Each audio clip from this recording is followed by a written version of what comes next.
One of the coolest things about my journey as a creator is that I'm constantly learning what it means to be a media professional. Because a lot of people will dismiss being an influencer as, oh, you just post online. There's so much more. The business of social media, the business of content creation, the business of being a multimedia personality. A lot of people don't think about that.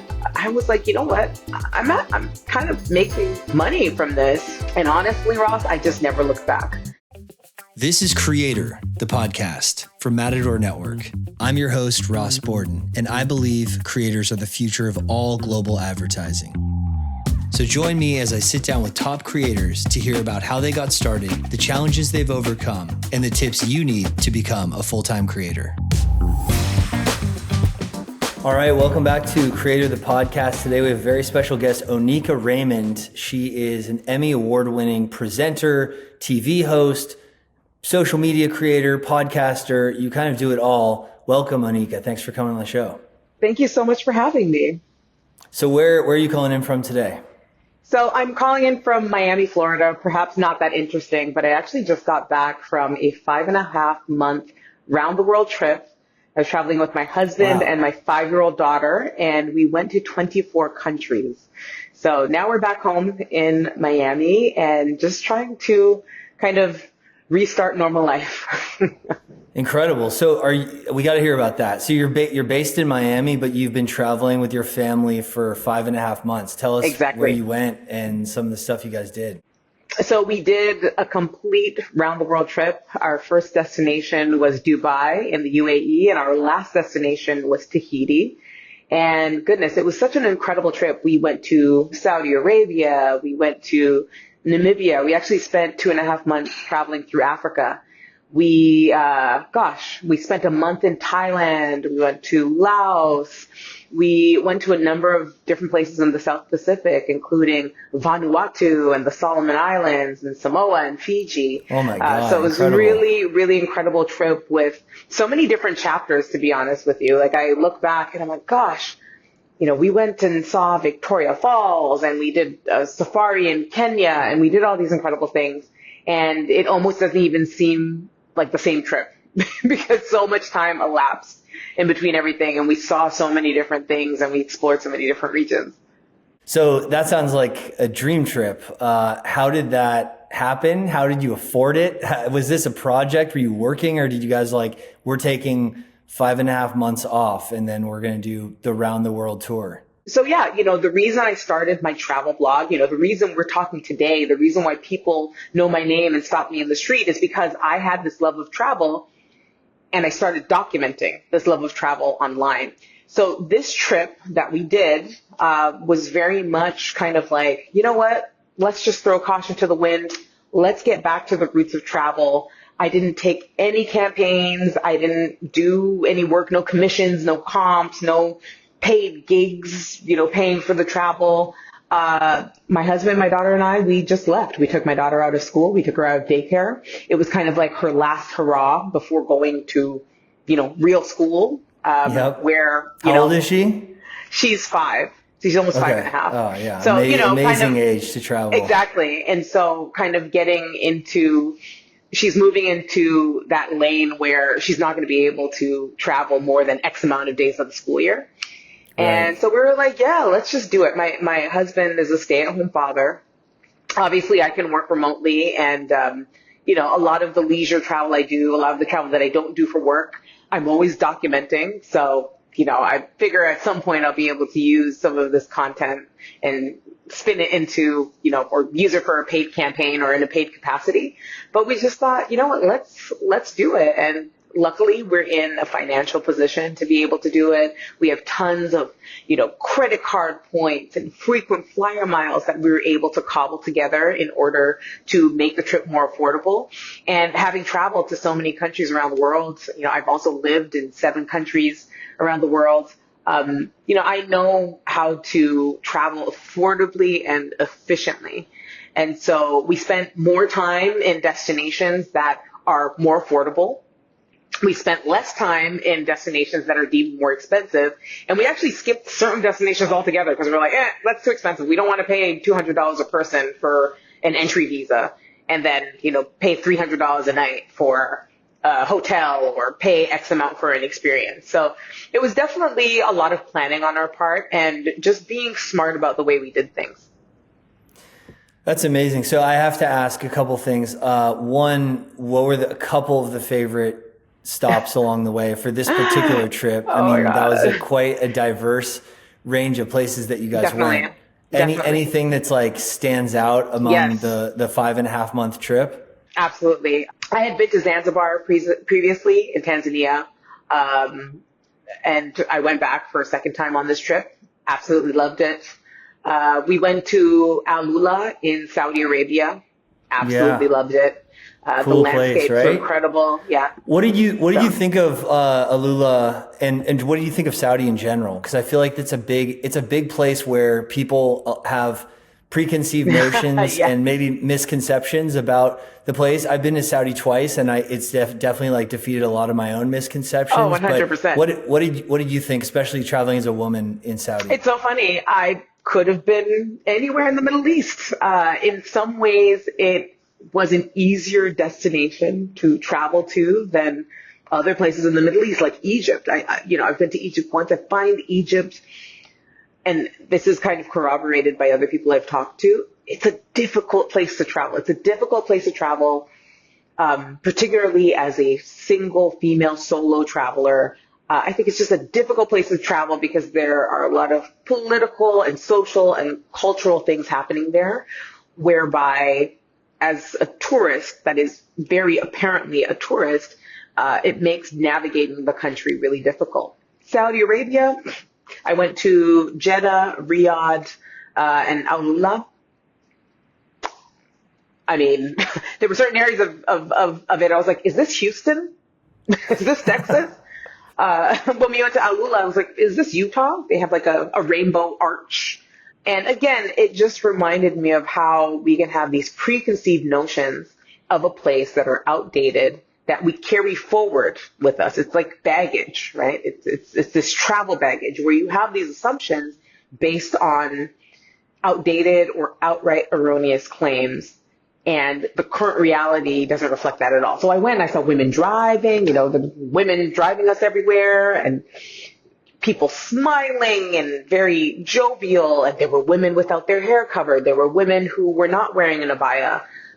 There were women who had, to different degrees, like their skin showing. It was not an issue. So I thought, okay, well, I wish people had this impression of Saudi. And now that it's more opened up to tourists, I think the country will have the opportunity to show more people what it's about, and that it's an evolving destination. Awesome. Well, let's talk about your career as a creator. And Sure. Now, we call all of this stuff creator, but you're, as I said in the beginning, a really successful podcaster, and we're going to talk about that in a minute because I love the Marriott podcast. And then a presenter, your talent, and a host above and beyond what you do on social. But you started a really long time ago. I think almost exactly when we started Matador, which I can tell you was a long time ago. And then you went full time in 2016 as a creator. Can you talk about 2016, exactly. So like if we fast forward kind of through the very early days of being a creator, was there a moment when you were like, I've got this, I'm going to do this full time, this is going to be my career, and then you had the confidence to jump? Or what was that like? And then tell us about what's happened since then.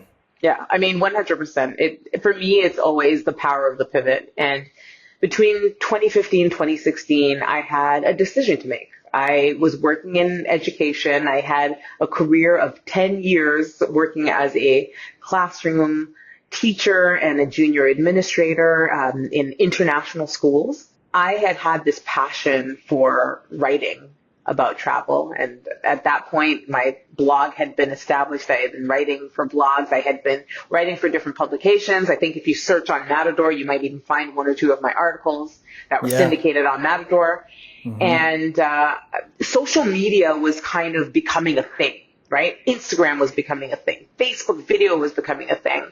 And so in my last year of teaching, I was living in Hong Kong in 2015. I was getting a lot of commissions. I was writing for Condé Nast Traveler, and they were just reaching out to me out of the blue, being like, okay, we enjoy your perspective. We enjoy your writing. Write for us. And so when it came time to move to New York City, I was like, you know what? I'm kind of making money from this. Like, this is a great side hustle. Let me go all in. But I'm only going to give myself a year because I'm a pragmatic person. And honestly, Ross, I just never looked back. Within 6 months of going full time, I had a television station in Canada, which is where I'm originally from, reach out to me and say, you know, we love some of the videos that you've posted on YouTube. We love your social media content. We would love for you to be our resident travel expert, our resident on-air travel expert on this national TV show in Canada, very similar to like the Today Show. And so I just went all in. And again, around the same time, within 6 months, Travel Channel got in contact with me. And they said, we love what you're doing. We're starting up these new digital series. We would love you to be the host of them. So I posted like 2 digital series for them, like over 50 videos. And I just kind of took off running. I kind of became this on-air personality, which was something that I was always very interested in. And I guess social media personality as well, social media influencer. So you're like, all right, I'm going to give myself a year to go all in. But then once you started putting every minute of your working life into it, you were like, oh, this is like a cakewalk. I definitely got this. That's awesome. So, and in your career as a creator, what have been the most like lucrative in terms of, you know, earning? What have been the most lucrative pieces? Because you have quite a bit, right? You're a presenter, a host for linear TV shows on something like traditional, like the Travel Channel. You've done brand deals. I'm sure we've done some brand deals with you in the past. You were hosting the Marriott podcast. I'm probably missing a couple revenue streams, but definitely. What has been sort of the most lucrative for you in your career as a creator?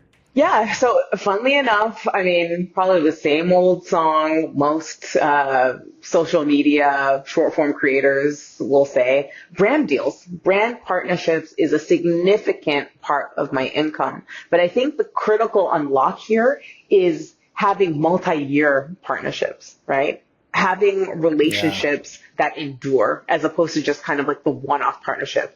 So I have been really lucky to work with a number of large brands for years. My Marriott partnership, I started working with them, in the summer of 2016, right?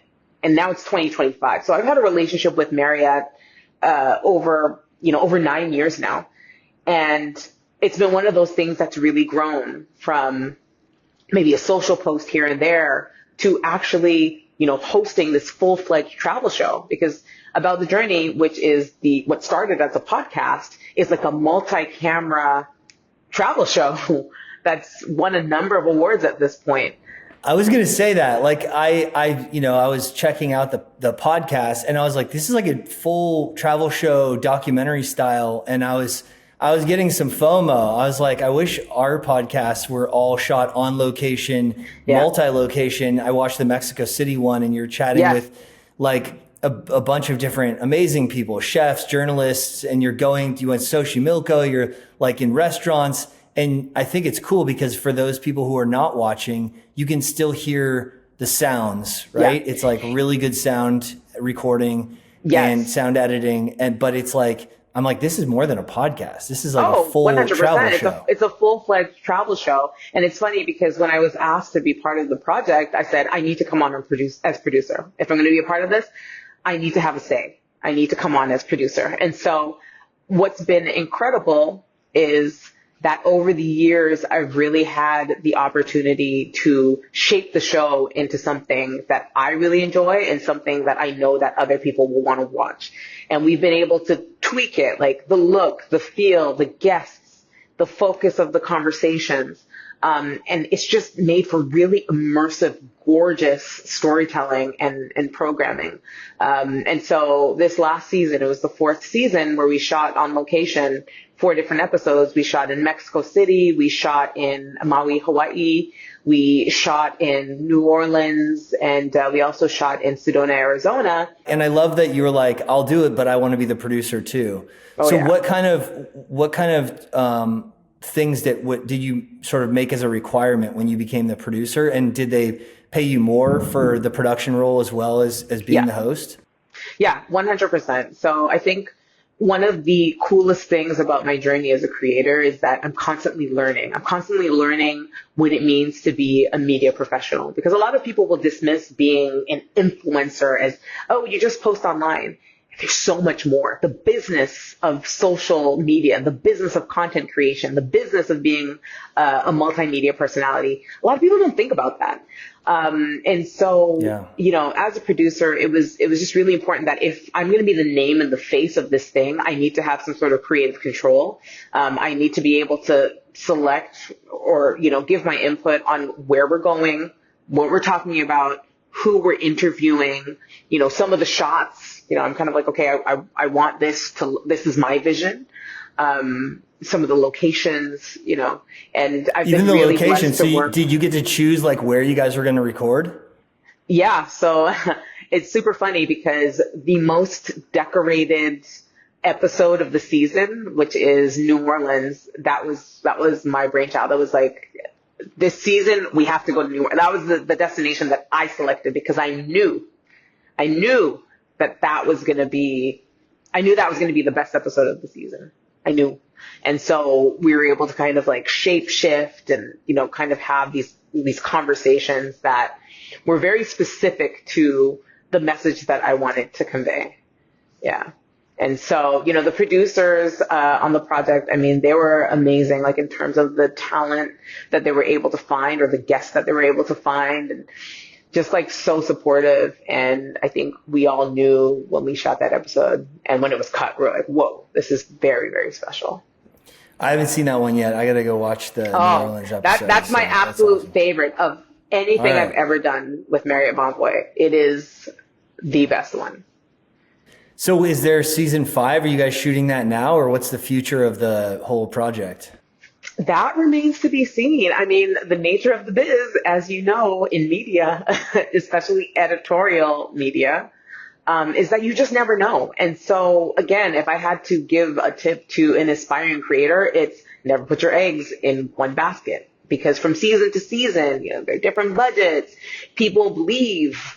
You know, people who are on the project leave, get laid off, all of these different things.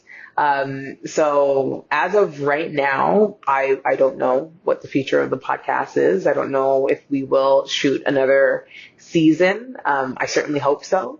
But yeah, I'm kind of setting my sights on other projects, and I'm super excited to, you know, see what else comes down the pipeline and what else like I can be a part of. Yep, absolutely. And what else is coming? Anything you can share with us about projects you're excited about or working on for the rest of this year or 2026? Well, I have a couple of on-air things that are going to be filmed, so I'm looking really forward to that. And just, you know, kind of working again with different brand partners. I've been really blessed to have, along with Marriott, I've been really blessed to have a long-standing relationship with Expedia as an ambassador and a spokesperson. So I hope to continue doing more work with them. I'm still doing work with them. I've been working with them now for like 5 years or so in many. So let's double click in that, like these ambassadorships, these long, because I totally agree with you. And we, with the brands that we work on, we're always trying to push them towards like long-term, multi-post, not a flash in the pan partnership with this influencer and then that creator. So I think that's good advice for both sides of the table, both the brands and the creators.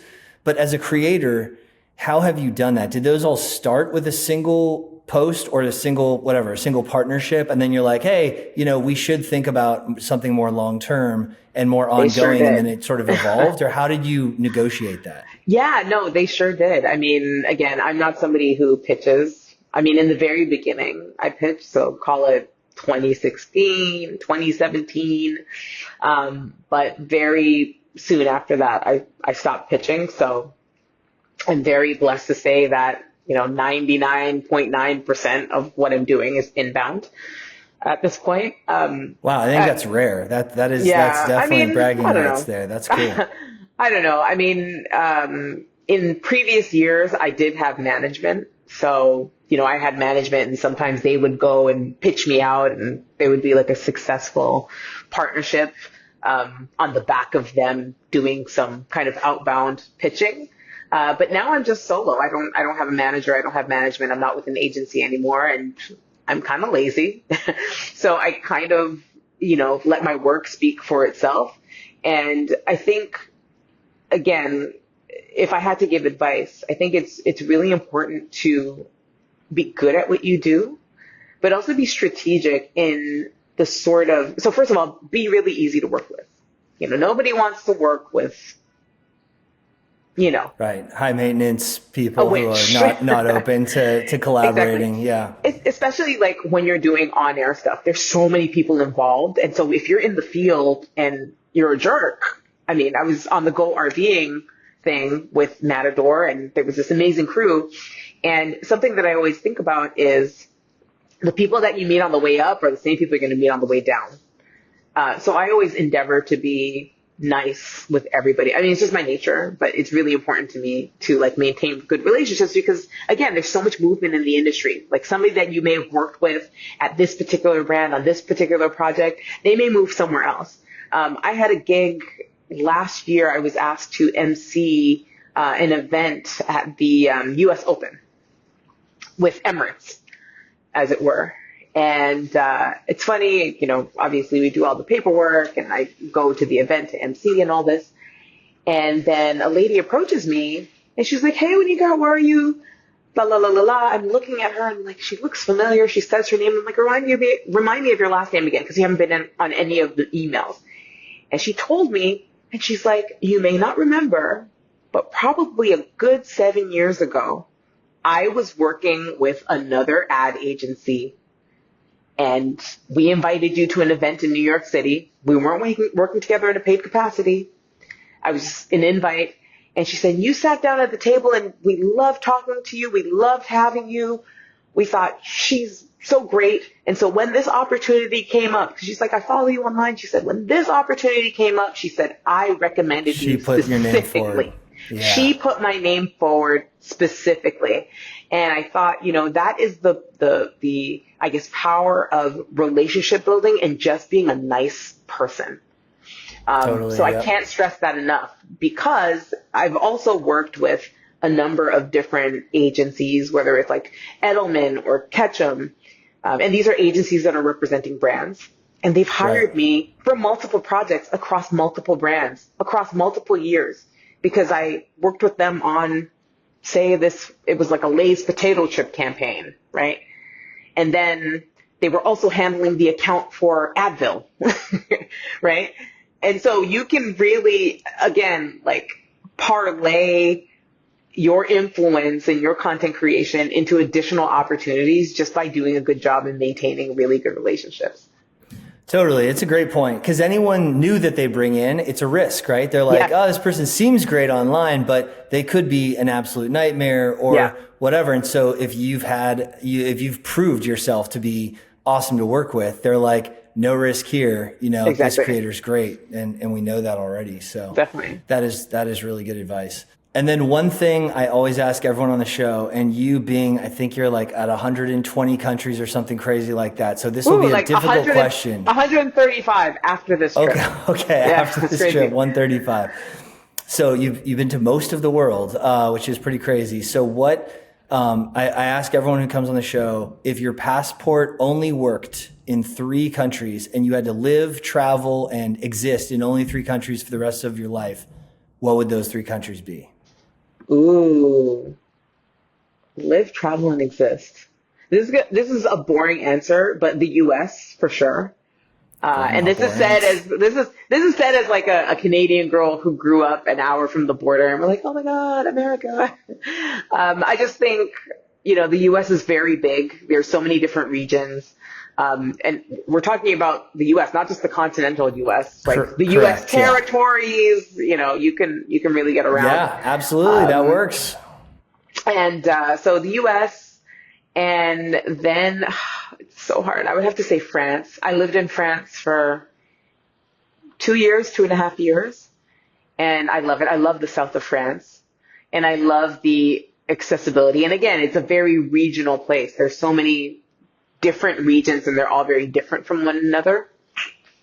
Ooh, and then the third Third's a tough one. US, France, and we need one more. Oh gosh, that's actually really hard. Maybe Thailand. I love Thailand. I've been to Thailand so many same times. Here. How is you went to Thailand on this last trip, right? I did. I spent a month in Thailand. I spent about a week in Bangkok and about 3 weeks in Phuket. And it's great. Thailand is always a vibe. I love the people. I love the culture. I love the food. There's just always something going on. I think I'm very much somebody, I love cities and bright lights and neon and Thailand, it was so funny because my husband would go to bed with my daughter. They would be in bed by, call it 9:30.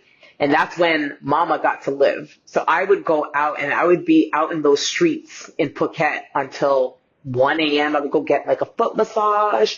And then I would like walk around and like go get some food. I would go pick up some fruit from the fruit stand because the fruit stand is open basically like until 2 a.m. Yeah, exactly.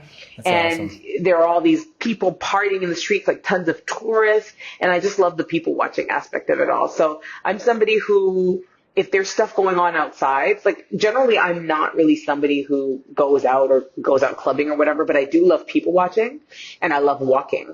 And so I love the opportunity to like go out at night in these very vibrant streets and just kind of people watch. So yeah. Thailand, and you guys made it just under the closing door of the White Lotus surge. Yeah. Which is, I think it's going to be super, super huge for their tourism industry. Have you been watching White Lotus? I haven't, but it's really funny because 2 years ago, I spent a month in Thailand again. Again, Thailand is a happy place for me. So I've actually spent a significant amount of time in Thailand. So in addition to this month that I just spent, like in January, 2 years ago, I also spent a month in Koh Samui. And that's where they shot White Lotus, which is hilarious because the resort is not, like where they were filming is not too far from where our villa was. And so, yeah, that was actually really funny that I've been right there. Cool. Well, I'm really excited that you came on the show. I'm super excited to keep watching all the episodes of the Marriott podcast / travel documentary. If folks are not already following you, Onika, where can they find you? Yes. Oh my God. Thank you so much for having me. And you can definitely find me on the socials. You can find me at Oneika Raymond. That's my first and last name on basically every social platform. And I love social media. I post a lot. So see you there, hopefully. Creator, the podcast is produced by Matador Network. We are a leading global travel publisher focused on travel and adventure. If you enjoyed today's episode, please subscribe. Every week, I interview a new top creator. New episodes are released every Tuesday on YouTube, Apple Podcasts, Spotify, and everywhere podcasts are found. Thanks for listening.